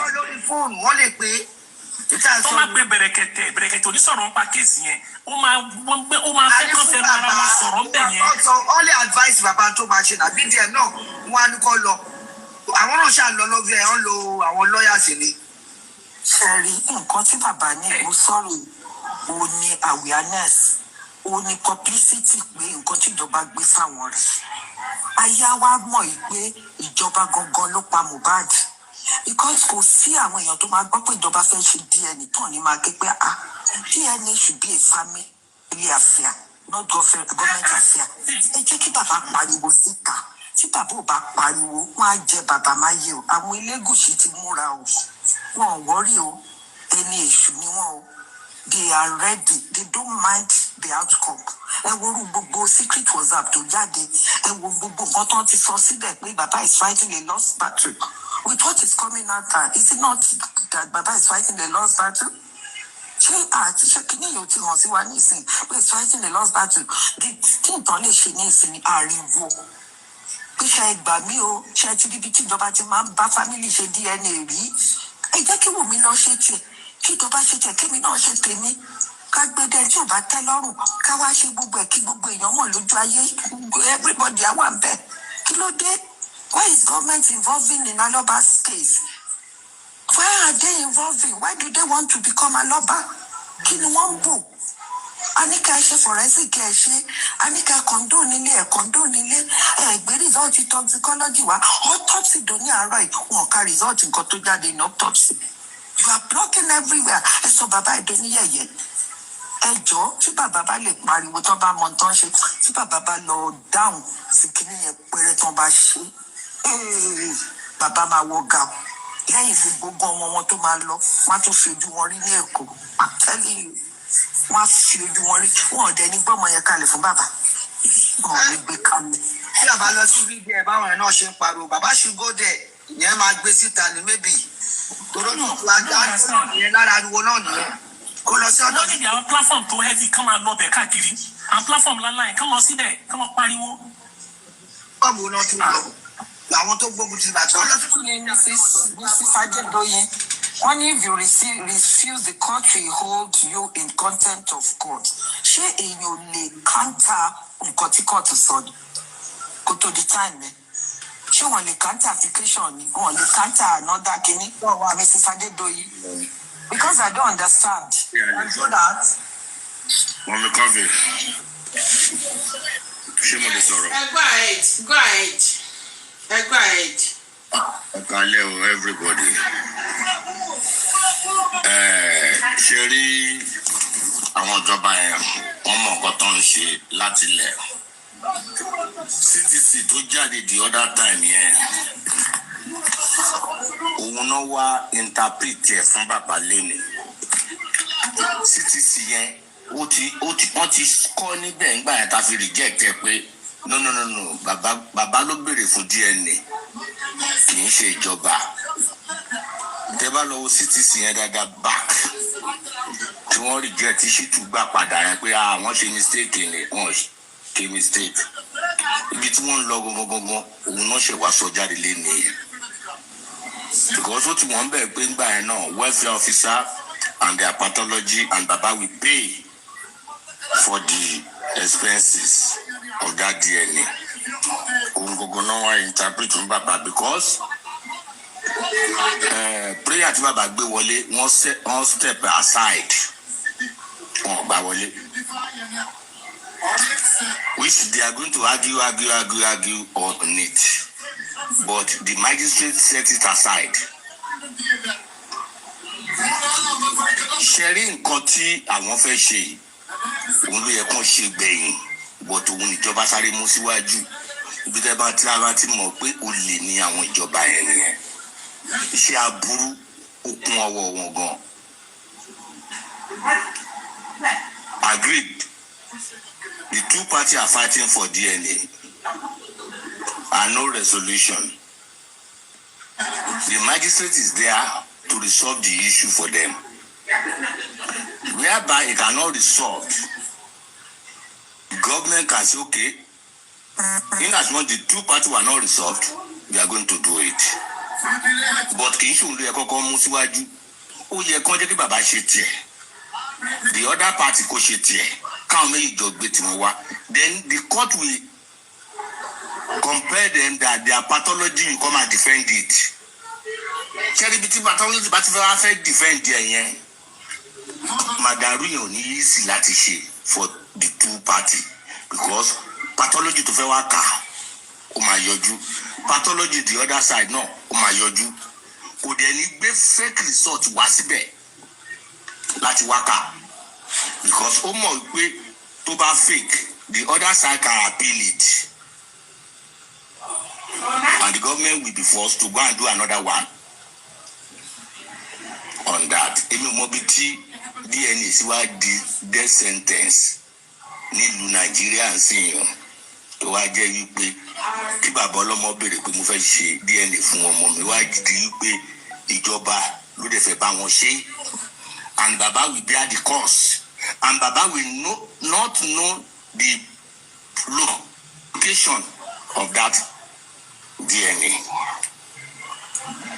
Ní ìmọ̀ bí tí wọ́n ti ń ṣe irú ẹ̀ ní ìgbọ́ rí lájọ́ tí mo ti ń gbọ́ kéésìsì Mohbad yìí ó dẹ̀ pé a ti ní kéésì méjì Nàìjíríà ń sìn ìkan fún lówó ìkan fún tálíkà ni. That is what the government are doing now. Wọ́n tẹ bàbá yẹn lójúmọ́lẹ̀ ní ráìtì gbogbo ráìtì báyìí náà ń tẹ mọ́. Ṣé ìjọba tó ṣe pathology inconclusive náà tó fẹ́ lọ pè kó wá bá wọn wá ṣe DNA? Wọ́n ti kọ result sílẹ̀ already wọn ò ní gbé lọ bí kankan. Àǹtí ló fún aláṣọránsì pé tí wọ́n bá wá gbé sample yẹn tó bá ṣe wà lọ gba sample bàbá ọlọ́mọ gọ́gọ́ tó bá gbé pàdé tó wá jẹ́ wọ́n drop ti Mohbad. Àwa dé wọn ní wà positive. But nevertheless, Oyinba náà ni kò tí bàjẹ́. Bàbá need to appeal it. Àwọn sọ́ọ̀rì àwọn ògbà. Nǹkan táwọn fẹ́ ní nǹkan táwọn fẹ́ rẹ̀. Straightforward. Baba, we are something like this. Something like this. Nǹkan tí mo sọ nìyẹn prince. Nǹkan tí mo sọ nìyẹn lórí Baba should go out. Baba should go out and start to shout. Come and pariwo fún gbogbo àgbáyé ni. Ó ṣe bẹ̀rẹ̀ dé náà ni. Tí lọ́ọ̀yà yẹn ò bá gbàbọ̀dé, òun gan láti sọ pé òun reject. Ẹni sòrò ṣe gbogbo nǹkan náà ló ní procedure ọ̀yọ́ wọ́n ti jáde ń bẹ̀. Then they will go and study the CTC náà tó máa fún CTC yẹn náà tó bá jáde. Okay, nǹkan báyìí la agree sí níjọ́ tá a ṣe meeting last year. Báyìí la agree sí o. Then tí CTC bá dé ni bàbá máa wá file lórí CTC yẹn wípé òun appeal ẹ̀. Wọ́n lè fẹ́ nu appeal any case. Wọ́n kàn sí gbọ́ ni kò tí ì jáde ní CTC. So wọ́n máa ní sùúrù kí CTC yẹn jáde. Wọ́n á fún the both party ní copy. Then ìyẹn ni wọ́n máa ṣẹ̀ṣẹ̀ appeal lórí. Ẹ jẹ́ ká máa wo bó ṣe ń lọ. Then number 2 ni wípé tí ibi tí ìjọba wọn kàn useless ni pé this case tá à ń fa yìí ó lè dé Supreme Court tí bàbá tó bá yarí pé ókè o result tẹ gbé wá yẹn òyìn ìjọba ìṣe òun ò gbà he will go to Federal High Court a lọ appeal ẹ̀ wọ́n á dẹ̀ ní kí bàbá kó show proof why tó fi á dẹ̀ gí gbogbo àwọn instances gbogbo nǹkan tí ìjọba ti ṣe fóun à ń lọ corona inquest inconclusive not ascertain ikú tó pa ọmọ àti ìlú òyìnbó kò sí kéèyàn kú 100 years tó bá wú òkú yẹn dìde wọn á mọ ikú tó pa Nàìjíríà mo ti gbọ́ rí pé wọn ò lè mọ ikú tó pa ọmọ tó kú sínú ilé anything you said is homicide case gbogbo ọ̀nà náà máa fi ń wá it may be this that lead to the death of this boy it may be this it may be that it may be this in as much tí àti rẹni tó sọ pé nǹkan báyìí ló pa gbogbo ọ̀nà which DNA is part of it and bàbá ti sọ ìyá Mohbad náà ti sọ rí wípé ọmọ wọn sọ wípé ẹni yìí o òun yàlè òun ṣèṣekúṣe which tí wọ́n dẹ̀ ti give tí bàbá náà give testimony ní corona inquest prime boy ó lọ give submission tiẹ̀ náà ó sọ̀rọ̀ débẹ̀ pé orí ọmọ ni wọ́n ń jà sínú mọ́tò kó tó di pé Sotobi àbí magistrate yẹn sọ fún ọ pé okay this place is not a family court you can go and sort that one out on family court wọ́n tún wá dé family court ìjọba ló tún fẹ́ ṣe on the expenses of that man this is not too bad ṣá àwọn tó pera wọn níjọba wọn ò ní kúnjọ kan ni àbọ̀ máa jù sílẹ̀ ayé yìí or they will not leave that seat. Prince, this is what I said lọ sọ pé ìjọba sọ pé àwọn ò lè gbà pé tí DNA bá jáde pé motive ni so why ìtọ́kọ́ mi nísìn why. tí ìjọba bá sọ wípé àwọn ò gbà pé DNA ni motive wọn let us wait till the time kó jẹ́ kí bàbá yẹn ṣe DNA ẹ̀ ó lè wá kù sí bàbá lọ́wọ́ pẹ̀lú ìjọba pé ok wọ́n ti ṣe DNA o result rẹ o ok baba ok we are not agree then baba know the way forward ṣeré anything criminal case kò kí n kú ọdún mẹ́wàá wọ́n sì lè wà lórí ẹ̀ tíjọba ìbá lọ tí wọn bá ṣe kéèsì dáadáa baba can still bring the case back torí a ti rí pé nǹkan tó ń ṣe yìí ó ti ní ọwọ́ nú ó ti léjò nú why should you say ẹ̀yin lẹ fẹ́ ṣe DNA nígbà tó yẹ pé àbọ̀ ọlọ́mọ ló béèrè fún DNA kí ló kàn ìjọba ń bẹ̀ tí 52 party gan ò bá agree.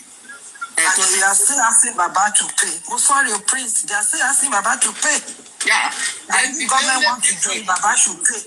Is that lọ ṣe tiẹ̀ àgbà yín wà ń bẹ̀ níjọ́ tí bá máa mú sample kájọ mu a dẹ̀ ti gbọ́ wípé nǹkan tó fẹ́ ṣe wọn ò lè ṣe ní Nàìjíríà so àti ruling out lè dé sí kẹsàn pé Nàìjíríà lè ti ṣe kò possible now àwọn náà dẹ̀ ti mọ̀ sí ṣebí tẹ́lẹ̀tẹ́lẹ̀ ni wọ́n sọ pé they can do it in Nàìjíríà but now wọ́n ti wá mọ̀ pé Nàìjíríà wọn ò lè ṣe Nàìjíríà wọ́n ti agree lórí ẹ̀ now kí Wùmí lọ ṣe tiẹ̀ kí bàbá náà lọ ṣe. but why ìtàn sọ pé kò sẹ́ni tó máa mọ bí tán ti ṣe ibi tí wọ́n ti ń parọ́ nìyẹn láti ṣe ẹ wo toxicology and autopsy tí wọ́n ṣe ṣebí nígbà táṣìírí wọn tú they were forced to say MLS ni wọ́n ti ṣe whereas wọ́n gbé kúrò lẹ́kọ̀ọ́. nǹkan tá à ń sọ náà nìyẹn wọ́n lè mú sáǹpù bàbá ọmọ kankan ṣe lẹ́kọ̀ọ́ kán láwọn ti gbé dé. àwọn ti gbé lọ́dún kan ìrọ́nà pàṣẹ ní gbogbo kan tó ń ṣe àṣírí wọn á tú Mohbad fún ara ẹ̀ àgbàjọ sì fún ara ẹ̀ it can only take time ọmọ yẹn àgbàjọ sì ṣébi tó ń fà lọ yìí àgbàjọ sì tó bá yá because wọ́n mọ̀ pé nǹkan táwọn ń ṣe kò right. nǹkan tó ń ṣe kò right now. Ṣé pé bàbá Mohbad kò yẹ kán lajú wọn lẹ̀bẹ̀ yẹn? Kò yẹ kán dákẹ́. Kí ni Sister Comfort Ọlọ́run má mà jẹ́ kéèyàn rọ́rọ̀ rí wàhálà ìjọba mà ní ìjọba amúnimóògùn. No, Kí ni bàbá yẹn fẹ́ ṣe? ò lè lajú ẹ̀ sílẹ̀ náà. Àwa kàn sọ́ọ̀sì láti advice wọn náà ni. Ọ̀ lè lajú wọn náà sílẹ̀, wọn náà ti mọ̀. Ebi tó yẹ kó lọ́ọ̀yà àkọ́kọ́ náà ṣe ṣéǹgì lọ́ọ̀yà gbé. Honestly. Wọn náà lè lajú wọn sílẹ̀. They are only waiting for the CTC kó jáde ni. Ẹ̀yin jẹ́ tí CTC bá jáde, ẹ̀yin náà mọ̀ pé wọn ò lajú sílẹ̀. Òun náà lè lajú ẹ̀ sílẹ̀ náà. The only thing náà ni pé lọ́ọ̀yà tó tún jáde tó tún rẹ́rìn-ín pé òun làwọn èèyàn ṣe bínú bọ̀ we wait and see. We have to wait and see. All right, can I just come in for a second, please? Emotion kò sí nínú ọ̀rọ̀ law. The Prince, can I come in for a second? Yeah, you can come in. Sister Kofi, thank you so much for allowing me to come back and speak. I'm going to speak in depth. You know, if you look at what is going on in the Mohbad case, we see that whatever is going on has been in operation for a long time. Even if they go ahead and do this DNA, mark my word, they will come back and tell the public that because Mohbad's body has been decayed, the DNA is inconclusive. I want you to understand that. Even if, because the government, the Lagos state government understand the implications of giving the public a wrong DNA result. In the case of Mohbad toxicology and toxicology, and also I think is the toxicology, they came back and they told the world it was inconclusive. What they are trying to do here is this: they will do the DNA, but the DNA is going to come back inconclusive. You know why? They will tell the world because Mohbad's blood is decayed. They can't say that. We will not accept that. We will not accept. Hold on, Sister Comfy. I know, Sister Comfy. Hold on, Sister Comfy. Don't give me a second. I know you will not accept, but hold on. That is what they want to do. Now, Mr. Loba, let me explain something to you. You know, the Mohbad case is something that I personally have a passion for. And that is why you see me, I come on Sister Comfy's platform and I listen all around. What happened today? If Mr. Loba had said no, they will hold Mr. Loba in contempt of the court and they will rule against him. Right? He would have been held and that would have ruled against him. But I want to tell you that what happened in court today was okay. Mr. Loba agreed to that, and I think that is okay. If you tell Mr. Loba to go against the court and say no, the court has already issued an order, and that order has to be carried out. Is the court. I want us to understand that. But madam, okay? Understand that. Hold on, sir. Hold on. Give me a second. No, I'm not agree with that. The order can be appealed. Okay, tell me how it can be appealed. Tell me how you can appeal it. Appeal. When the CTC come, the lawyer will write back on it to appeal that they are sorry. They are not agree. They are not agree to that decision. And they will file it to the High Court. Agree to the decision. They will file it to the High Court, what madam. decision? The decision that the government should solely handle the DNA without the family. How it rule? It will go to the High Court. How can Baba Mohbad wá jẹ́ gbẹ̀wò dání ni? Why dúró Madam Adédoyin? It's the first instance. Ṣé bí láyà bàbá yìí ṣe bóun ni òun lè dá àwọn nǹkan táwọn fẹ́ ṣe? Wípé they have wọ́n ti ní two hospitals abroad. Wọ́n dẹ̀ ready láti dèrò FedEx. wọ́n láwọn gbé rẹ́dì láti gbé rán FedEx tàbí DHL ẹ̀yin pípù gọ́ọ̀mẹ̀ntì ẹ sọ pé nǹkan tẹ fẹ́ ṣe ní tó jẹ tẹ́lọ̀ bá lọ́rùn so why will Baba not reject it kí ló mean by content of court what is content will they force Baba to do what is not supposed to be done. mọ́lẹ̀ ẹ má dà kíní ẹ̀ kò lọ bẹ́ẹ̀ rárá it is not it is an order, it's not an order, it is judgment. And that judgment can be appealed. They will go to the High Court. That case will go to the High Court. Yes, sir. Sir. Okay. Well, I don't have too much to say. How can anybody hold Baba's hand lórí ikú ọmọ ẹ̀ lórí DNA ọmọ ẹ̀ tó fẹ́ mọ̀ láì ṣe pé gọ́ọ̀mẹ̀ntì ló bá bí Mohbad? What is their interest in doing DNA for Baba Mohbad? That is what we should be saying. We shouldn't be saying, I'm telling you, sensitization ló kù. Let Baba come out. Let people know what is happening. Normally Baba cannot face the magistrate and said he's not agreed. No. That is contempt of court. But after that, when the CTC come out, the lawyer will appeal it, madam. Definitely. Okay, 100%. But I want to ask you a question, Mr. Prince. Hold on. Ask me, I will answer you. Okay, hold on, please. Just give me a second. I really want to understand this. What is Mr. Loba appealing here? If you can explain it to me. Appeal what? Because, first of all, hold on, Mr. Prince. Just let me explain myself, that you can explain to me. If Mr. Loba go ahead and do his own DNA, they will not accept it. It's not admissible. I want you to understand that. Okay? If Wummi, excuse me, I don't like mentioning her name, the disease wife. If she go ahead and do her own DNA, it's not admissible in court because the court is the one in charge of the DNA. Do you know what happened? At the beginning, they already know what they want to do, and they wanted to go through the court order. Why? Because what they want to do is for the court to be in charge of the DNA. So that anything that Mr. Loba go ahead and do, it will not be admissible. I want you to understand that. In the alternative, Madam Adidori, in the alternative, let the three parties be down, let them be publicly. The companies cannot do any DNA, do it secretly, without the knowledge of the father. It's not a question. It's just a narrative. Okay, let me explain to you now. Baba asks for the DNA, and he put in a prayer. This is what I want. This is what I want. This is what I want. And that prayer was set aside. Okay. Now, what the magistrate is supposed to do is to give the two sides option to two of them to go and do it. In as much the magistrate said they can do it, it is tenable in the court of law.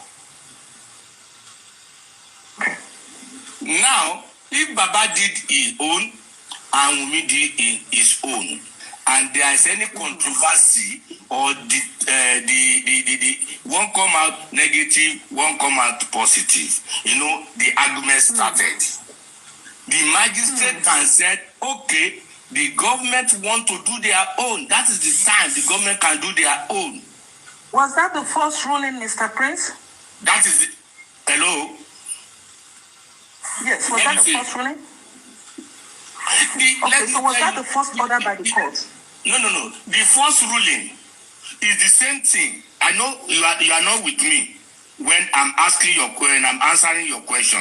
The first ruling, who dropped that woman? Let me explain to Anna. Why do you drop her? We should educate ourselves. The first ruling is what they interpret today. If you are not clear, go and read the first ruling.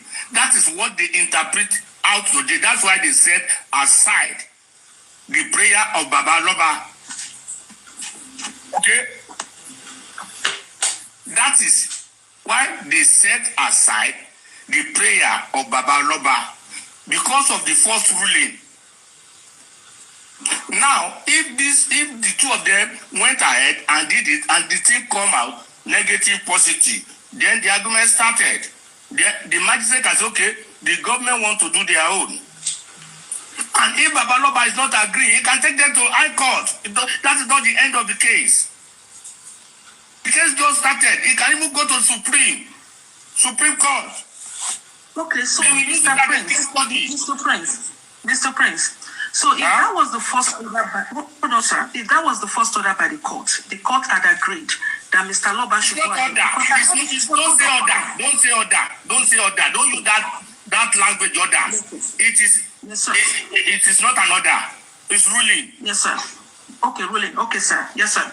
Okay, so if that was the first ruling by the court, and the court had ruled that Mr. Loba should have his own private DNA, and this other lady should have her own private DNA, if that was actually the case, or that is the case, and it happened, as said by the court, then Mr. Loba can challenge it. Okay? If the court never said so, then it cannot. But if what I'm saying, I said that is what the court supposed to have initially. That is where the court supposed to start. If it's a good magistrate, hold on, Mr. I want to ask you a question, Mr. Prince. Did the court agree to that initially, that Mr. Loba should have his own done separately, and the other lady should have her own done? What we are saying here, all of us, we are objecting to the ruling of the magistrate court. This is the first time the magistrate said, come openly, that they want to do it. And nobody will know where they want to do it, how they will carry it out. Who does that? When the Baba wants the DNA, he was the one who asked for the DNA. How do you do it secretly? Okay, so now this is where it becomes simple. If Mr. Loba asks for the DNA and is paying for the DNA, okay, Mr. Loba can request to know the place. He has the rights to know the place. But I want to go back to what you said. I want to go back to the ruling. You said the court had ruled. My question to you is this: did the court rule that Mr. Loba should have his own private DNA done? No. The ruling today says that the government is doing everything. That's the ruling as of today. All right. So now, Mr. Prince, was there a previous ruling prior to this by the court? Don't forget about any previous. If you know any previous ruling, you can tell me. Okay. Okay, good. So if there wasn't a previous ruling and the court had ruled today, let me just make my submission. Okay. Now I came up because of this. What will happen is that I don't want to. You will say your opinion. You will say your opinion, not what will happen. You are not the magistrate. Okay, yeah, exactly. You're right. Yeah. So I think, personally, if you want to tell Mr. Loba to go ahead and maybe appeal this, whatever, I personally do not support that. This is my opinion. I feel that Mr. Loba should allow the court to carry out the DNA that he wants to do. And at the end of the day, Mr. Loba can appeal it. Okay? Appeal it if the judgment comes back not favoring him. And if after they have done it, and Baba is ruleless, now Baba will go and appeal it. These are the people that are confusing. That is not you from Nigeria. Come out from that platform. I forgot that same thing happened in toxicology. It happened in toxicology. We didn't accept it. We did another one. What happened? We are not going to do that again. No. And then Baba is paying. Baba is not paying. agreeing with that anymore. Baba is paying for DNA. The same thing happened during toxicology. That is the kind of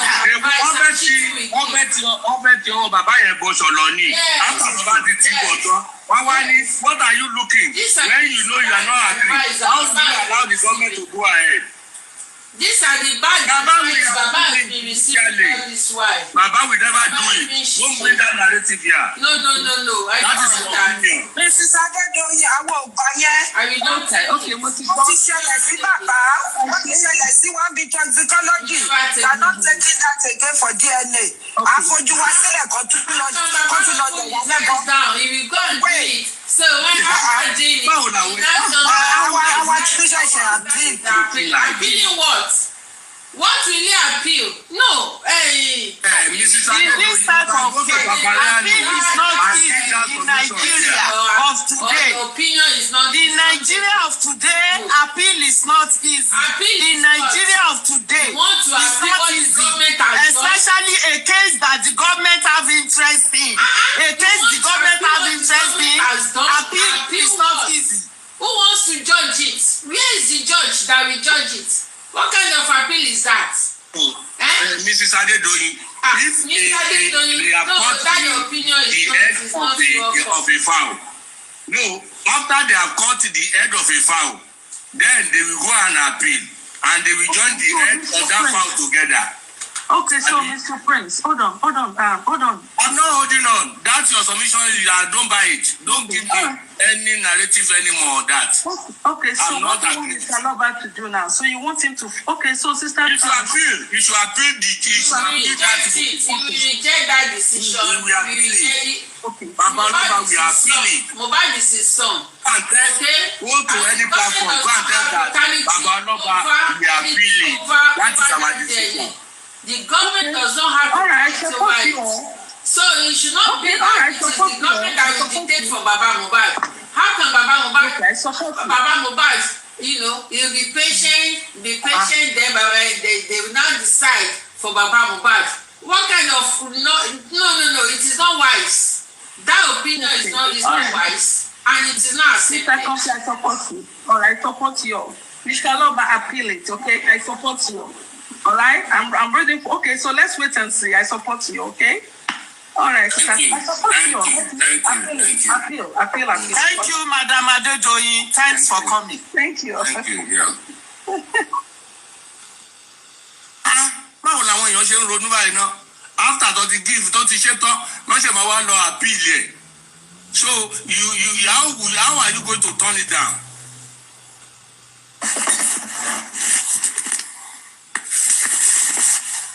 And they like to put something in a difficult corner. Yes, Job. I think we need to really. Madam Adedoyin is coming to hear. To listen to our own feedback. It's like she wants feedback.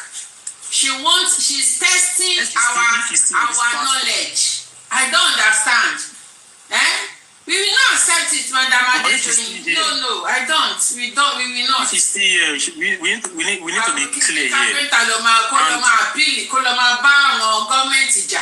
The person ni pé mi ò fẹ́, I don't want it. Ọmọ ẹni, don't just bother to do it. Ẹ má tẹ̀ bother ti ṣe. Baba should boycott that. Baba should boycott.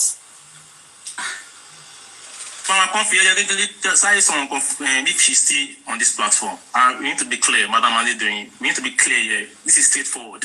Straightforward because this man demanded for this. They went to family court that they wanted DNA. We are not getting an order that because there's also like they're not using it for a forensic on the death of Mohbad. There is no law order. Court does not give order. Court will only give judgment. It's not an order. Let me say, in the application that they went for today, let's be clear here. Baba asked one. It's part of the 2 labs. He gave the court 2 labs in the UK and the US. He named center. And the expert of the 2 labs will take sample from Mohbad's body and Liam, and send it to these labs in the UK and the US. And the court says, please. And the court is now saying today that they are the one that will give us a lab in an unknown location. Please, can you enlighten me why it should not be appealed? It should not go further. Maybe you were not in the afternoon when we were talking about it in another live stream. We stated it clearly. What we wanted, what Baba wanted was that he should hire an expert. The reference officer that they said can be there and witness. Everybody, the whole world can witness the entire process. But the man that requested for this, who is going to pay for all this logistics and everything, should be the one to tell me to be in total control. Why would government be in total control when at the corona they were saying, no, we are not talking about DNA matter here, we are not talking about the DNA matter here. But now, the DNA matter, the family matter, the Lagos they want to wade into it. Why would they want to do that? What's their business with it?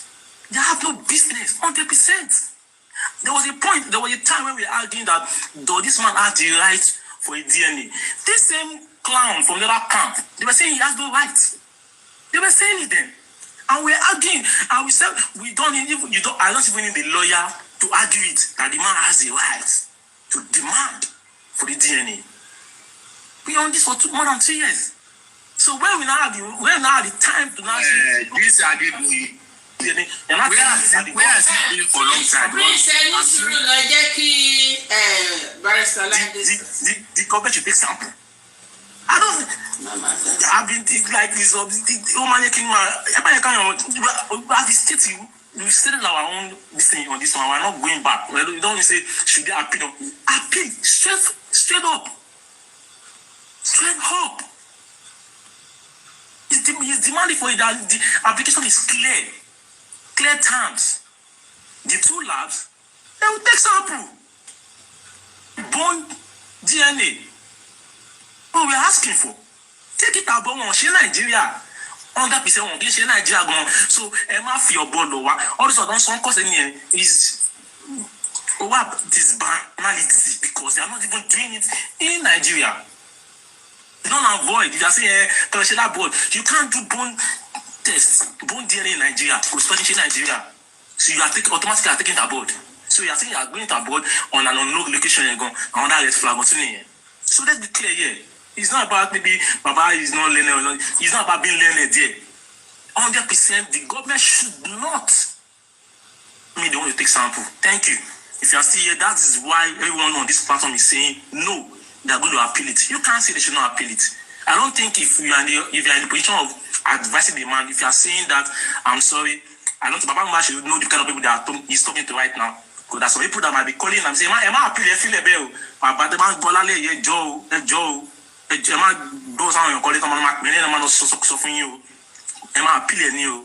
I want to you. Thank you. Mommy Coffee. In the first instance, Baba is the one that requested for the DNA. And as the acclaimed wife, the Wummi, she has no right to even refuse. You are saying Mohbad is the father of your child. Then go ahead and do it. Are you delaying the process? Why are you running away for DNA in the first instance? It's the family that Mohbad is not alive. The father is still alive. So I don't know why there is this issue of this going back and forth on the DNA. If you are really sure, go ahead and do it. If you refuse, it means Mohbad is not the father. Government or court,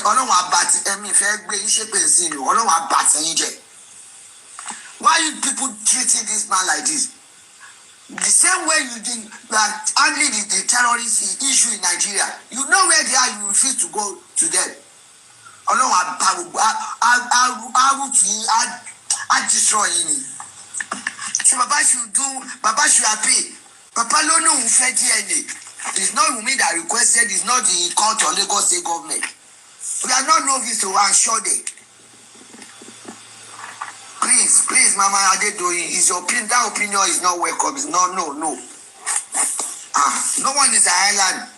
So everybody say, Baba let Allah to appeal. We don't know who fair. And he has the reason.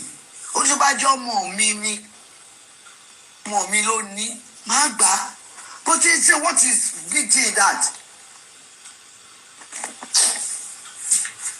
Anyway, Baba should do the needful. Baba, ibi tá bá dé yìí, ẹ agbọ́ràn sáwọn tó sọ̀rọ̀ gidi fún yín, ṣe ti gbọ́ sà. Ti gbọ́, God bless. Kó má tẹ̀ lọ sí pé Rich Grace á tún ti máa sọ fún wọn bẹ́ẹ̀ yẹn sì báyìí. Pípẹ́ àbàbà yẹn má wọ̀rí, ẹ̀yin ẹjẹ́ kan lọ ṣé wá, ẹjẹ́ kan ṣé wá, tán bá ṣe wá máa àpíìlì, á máa àpíìlì. Kí woman yẹn má lọ máa sọ bẹ́ẹ̀ yẹn o. Because ṣe rí irunmú yìí wá ń sìn, òun náà yìí nǹkan tó fẹ́ àmàwá járe àmàwá ṣe nǹkan o. Mú yìí wá náà sì yìí bí nǹkan tó wọn máa sọ mà nìyẹn. Because this thing is àwọn ojú ni kò ń ṣàmì mú. Báwo nígbà tí ìjọba bá ti ṣe nǹkan tán, ẹ lajúlẹ̀, ẹ jẹ́ kí wọ́n ṣe, ẹ jẹ́ kán gbé lọ, wọ́n wá gbé dé, ẹ wá ń sọ fún wọn wípé ìjọba ọmọọṣẹ́ àbí wọn ọmọ kan ṣe, ìjọba ọmọ kan ṣe, ẹ wá gbé rẹ wọ́n wá di appeal court tàbí appeal wo níbo kóòtù wo ṣé appeal court. èyí tó ń ṣe lọ́jọ́ sí gbóná bá dé. appeal pé kí ni appeal justice 5 million wa ló ó sọnù ó rá mọ́ ọwọ́ kí náà ti ń pè sam títí dè ní 5 million láì gbé láì sọ kẹ́ tó ṣe iṣẹ́ 5 million ní abroad ìkùnmù yìí máa bọ́ sí tòsí láì gbé láì sọ Shitu ó gba 5 million mọ́yọ́ oṣù tẹ́ máa fi gba 5 million yẹn ní abroad. Shitu ó wà ní convenient ó wà ní comfortable zone ní Nàìjíríà pẹ̀lú good weather ó dẹ̀ gba 5 million yẹn jẹ́ ẹ wá ní ẹ wò ó